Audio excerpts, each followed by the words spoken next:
on taxes and royalties. We need to create also sectors and industries that benefit from this, and Namibians also to take part of this particular projects. So what is the rationale? Why did we decide to embark upon creating a upstream national local content policy? We believe that the current Petroleum Exploration Act and the Model Petroleum Agreement are not adequate to achieve this intended result in creating more in-country value. And after the recent discoveries, Namibia has decided to adopt a policy that will target phased participation of Namibian labor, goods and services, companies and capital along the value chain. It is important to underscore the word phased participation.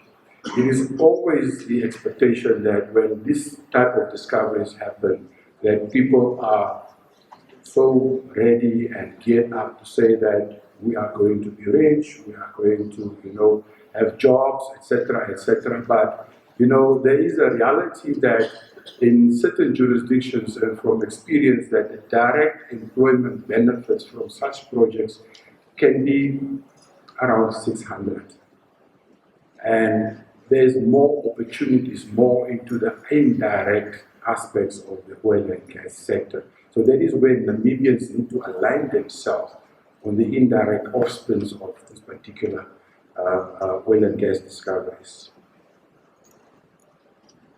So there are four primary objectives that the local content policy wants to achieve. One is identification of specific sectors for the development of local content policy. Two is to maximize employment and development of Namibians. Three, maximizing the participation of local suppliers along the value chain. Four, ensure the transfer of technology, knowledge and skills. And lastly, to promote Namibian ownership and financing at all levels of the sector. I think 5 is also very important, and it speaks to, financial institutions. It speaks to insurance companies. They all need to come on board, because when you create opportunities in direct employment for goods and services, entrepreneurs, people that want to take up that space need to have access to finance. And that is why banks and financial institutions are very key in making sure that they also come to the table and provide the necessary support to this particular industry. Now, how do we achieve these objectives? There are particular strategies for us that we want to basically see to it. One is that the industry, academic and vocational training institutions and other stakeholders to conduct studies to identify strategic sectors for targeted capacity building of local firms to supply the sector, including financial and support services. Industry and academic and vocational training institutions and other stakeholders to conduct appropriate manpower studies to identify current and future skills, competence for targeted training and development of individuals. Also to evaluate the potential for providing local training centers versus leveraging regional facilities. Lastly, also to ensure coordination amongst government entities across sectors to identify subsector activities for greater impact to the nation. And this speaks to the first particular objective, which is the identification of specific sectors for the development of local capacity. The second objective, the strategies for that is maximizing employment and development of Namibians. How do we intend to achieve that? And basically to implement legislation that stipulates for employment opportunities to be advertised publicly, and preference needs to be given to Namibian citizens who possesses appropriate qualifications. And I would like to underscore appropriate qualifications. We have heard that this sector is a very, very intensive sector. We do not want to compromise on quality and standards. So appropriate qualifications is extremely important. So people who want to take up direct employment, make sure that you are properly qualified. This sector sets a standard that is known internationally. and we cannot afford to lower that. Ensure also that meaningful training and developments of Namibians, and this sometimes comes from, the training funds that are being availed through Petrofund, Namibians to take up studies either in Namibia or abroad. Particularly myself have been a beneficiary of Petrofund.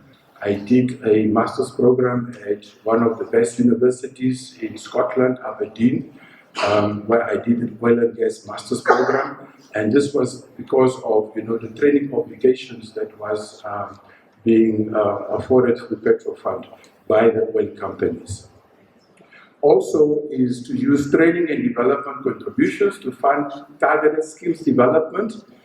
We also want to require submission of an annual local content policy as required for holding a license, which will include recruitment, training, and development of Namibians. I highlighted this a little bit yesterday where I said that for you to get a license at each stage, whether it's exploration or production, you as an international investor or an IOC, you need to submit a local content plan. And this particular plan will be reviewed biannually by the government, where we would track and see how you are performing in terms of recruitment, training, and development of Namibians. We also want to ensure the coordination between the petroleum sector regulator and other agencies with respect to recruitment of expatriates. I think this is very important. We need to be in co-sync with the Ministry of Labor, Immigration. We need to ensure that if expatriates comes into the country, are the skills that they are having, can that not be obtained in Namibia? If that can be obtained in Namibia, why is the need then? That is basically what that coordination is referring to. We need to make sure that Namibians optimize at each and every level of this particular industry. Also, we have to ensure mechanisms are in place in effective monitoring to accelerate transfer of skills and knowledge, including mentorship, understudies, succession plans, and secondment programs. Here, I was also referring yesterday on this biannual meetings that we have, the TACs, where we basically have, an opportunity to engage the oil companies, and that can be seen as a monitoring and evaluation platform regarding to, how they are achieving our objectives. Thirdly, maximizing the participation of local suppliers along the value chain. We have to ensure that legislation stipulates for preference of Namibian suppliers of goods and services which are on competitive standards and terms. Again, competitive standards and terms. We need to retain and maintain the standards. We cannot compromise on that. As I also said, we need to require the submission of an annual local plan, which includes a procurement section for the development and participation of local firms. We need to require that contracts need to be unbundled to match the timing and capabilities of local enterprises. We know that our local enterprises are not as competitive as international companies, but there needs to be an unbundling in order to match the timing as well as the capabilities, but not in terms of standards and quality. We also want to require that contracts needs to be advertised locally to ensure that access of local enterprises to all tenders. We sometimes see in other jurisdictions where people don't have access to information, where contracts have been awarded without Namibians or the citizens in that particular country don't have access to information. So we want to oblige the operators to ensure that these contracts are advertised. And I think once that takes place, it is also a way to measure the availability of the skills that is in the country. We also want to require that tender evaluation processes place a weighting on local value addition. Further, we want to facilitate information sharing on procurement practices and standards to local providers. We also require the regulator to maintain a database of local pre-qualified suppliers, that is now MME. That is our responsibility. So to keep a database, and once we have that database, to make sure that that database is updated, so there is no issue of, people saying that no, there are no Namibians that have the particular level of knowledge and skills in order to partake and participate in this particular projects. We also encourage the formation of partnerships, joint ventures, and other commercial arrangements to maximize knowledge transfer from experienced companies to local enterprises subject to local laws. And we want to facilitate access to financial services for local firms with particular support to SMEs. And I have underscored this also on the issue of financial services. I see banks are already on board. I've seen FNB, I've seen RNB, Standard Bank. We want to see more local banks. We want to see Bank Wintu. We want to see NetBank also coming to the fore to create that enabling environment for our local entrepreneurs. Also, the fifth objective, or the fourth objective, is to encourage the transfer of technology, knowledge, and skills. And here we would like to seek for research and development opportunities in consultation with the industry and local education institutions. This is very important, R&D. Encourage the use of exchange programs to accelerate knowledge transfer in building know-how amongst government agencies as well as within companies. What we are currently doing at the ministry, we venture into memorandum of understandings with countries like Angola, Nigeria, or countries that are basically already at the forefront of production. And during this MOU's implementation thereof is basically to provide opportunities for our staff members as well as Namibians that wants to venture into this sector to exchange, to go to Angola or go to whatever jurisdiction and to learn and get that on-hand training, basically. And I think the same is also for us to bring in experts from that particular countries to basically guide us and to ensure that we are still on the right track. We also require operators to disclose efforts in technology and knowledge transfer in the annual local content plan. While this might be a bit of a challenge for some IOCs in terms of technology and knowledge transfer, I would say knowledge transfer, fine, but sometimes there is an issue of technology, the use of intellectual property rights that companies normally hold on to. And that is basically factoring into, them being in the business. But it is something that we can discuss and see how best we can go around that. But at the end of the day, it is important that Namibians are fully equipped from also, meaningfully participating. And then the last one, promoting Namibian ownership and financing at all levels of the sector. We heard Vicky saying that, to participate as NAMCOR is extremely expensive. It creates a lot of challenges in terms of financing.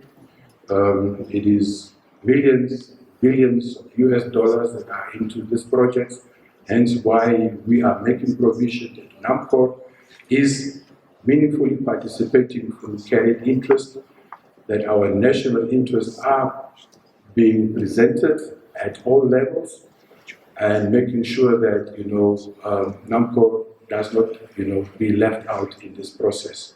We also want to ensure that Namibians' equity participation in companies involved in petroleum operations, which includes promotion of joint ventures and other ownership arrangements between local and foreign firms.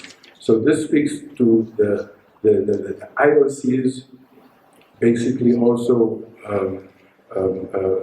going in partnership with local companies, but it goes further than that. It also goes to the service companies, where the service companies would want to create joint venture opportunities for local companies in order to participate. We also want to promote innovative structures and financing mechanisms to support local businesses in the sector. I think I have explained that already. And we want to develop measures to support and nurture investments in the sector by local SMEs. Now, what are the institutional arrangements? For the effectiveness of this particular policy framework, it must be complemented by clarity on responsibilities for execution and appropriate resources for implementation and monitoring. IOCs always wants to know what are the rules of the game, what are the rules of engagement. It's extremely important to have clarity on that. However, government is committed to incorporate the various aspects of developing the local content into existing institutions rather than creating new agencies, as it holds the view that this is efficient and will aid in the sustainability of efforts.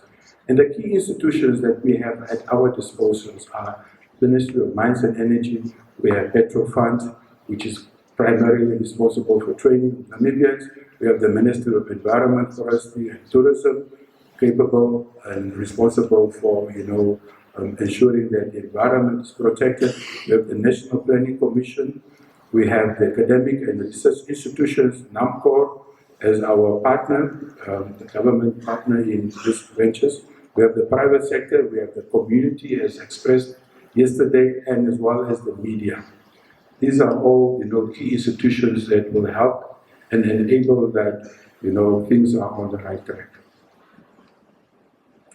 In terms of monitoring and evaluation, now in terms of the policy, MME is to be the custodian of this and will be responsible for monitoring compliance and enforcement. The monitoring and evaluation of this local content policy is to be based on the implementation plan. There is a plan that will be submitted, not submitted, but is already available or will be made available, where the IOCs will basically need to adhere to this plan. This plan will spell out what are the needs, what are the requirements that they need to fulfill, and based on that implementation plan, they will be held, I won't say accountable, but responsible. Operators required to submit a local content plan, I have stated that already, and the local content plan will be required to address each policy objectives, and when approved by MME, will provide the basis of ongoing monitoring and evaluation of each operator's license progress against commitments made. Now, when operators are responsible or held responsible to submit a local content plan, this particular obligation does not only end with the operator, it also goes to the operator who then subcontracts also services based on this particular project that they are into. Meaning that the operator has the obligation to ensure that these provisions are clearly articulated to whoever they are subcontracting, making sure that Namibians are fully utilized at all levels. Right, so this policy is aligned to the national vision, plans and goals. Here we are talking about Vision 2030, we are talking about the Harambee Prosperity Plan, we are talking about NDP5 and the National Energy Policy. Ladies and gentlemen, I want to thank you for your attention.